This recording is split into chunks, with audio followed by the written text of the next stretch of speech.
इसीलिए हर हर किसी के हाथ का पानी, हर किसी के घर का जल, हर किसी के घर का भोजन नहीं ग्रहण करना चाहिए। और इस अन्न का असर जीवन पे कैसे पड़ता है वो सुनिएगा, मैं आपको बताता हूँ। बोलो बाके बिहारी लाल।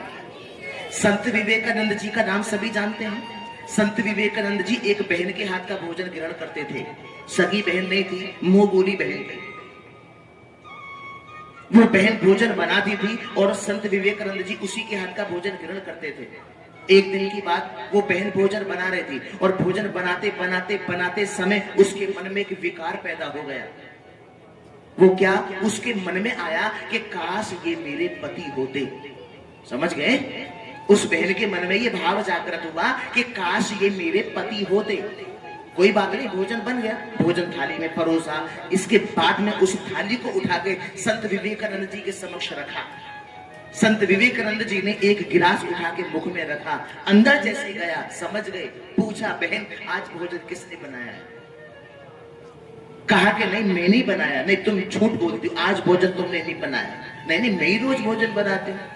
और क्या मैं जानती नहीं कि आप सिर्फ मेरे हाथ का भोजन ग्रहण करते हैं? भोजन मैंने ही बनाया है, किसी और ने नहीं। नहीं तुम झूठ बोलती हो। सत्य बताओ कि भोजन किसने बनाया है, सही बताओ।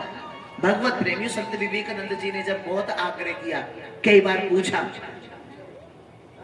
उसके बाद भी बार बार मना करती है कि भोजन मैंने ही बनाया है। तो अंत में संत विवेकानंद जी ने कहा कि ये बताओ कि जब तुम भोजन बना रही थी तो उस समय तुम्हारे मन में क्या विचार चल रहे थे?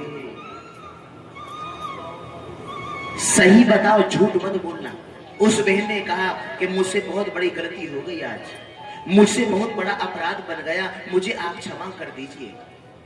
संत विवेकानंद जी ने कहा कि नहीं तुम बताओ ना क्या बात है।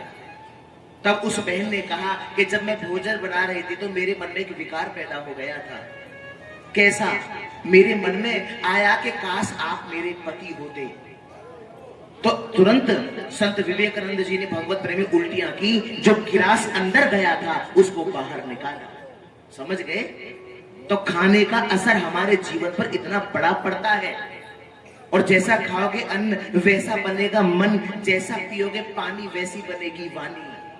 बहुत सतर्क रहने की आवश्यकता है अगर आप हम अपना कल्याण करना चाहते हैं। क्योंकि पवित्रता 6 प्रकार की होती है। कितने प्रकार की होती है? जोर से बोलो। 6 प्रकार की है ना। हम तो पवित्रता समझते सिर्फ केवल एक ही प्रकार की होती है कि हमने स्नान कर लिया तो हम पवित्र हो गए। नहीं, स्नान भर करने से कोई पवित्र नहीं होता है। बहुत समझने की बात है। मैंने पहले भी निवेदन किया है कि पवित्रता एक प्रकार की नहीं 6 प्रकार की होती है। और अगर जीवन में सुख और शांति चाहते हैं तो पवित्रता लानी कंपलसरी है, अनिवार्य है। क्यों? क्योंकि पवित्रता सुख और शांति की जननी है।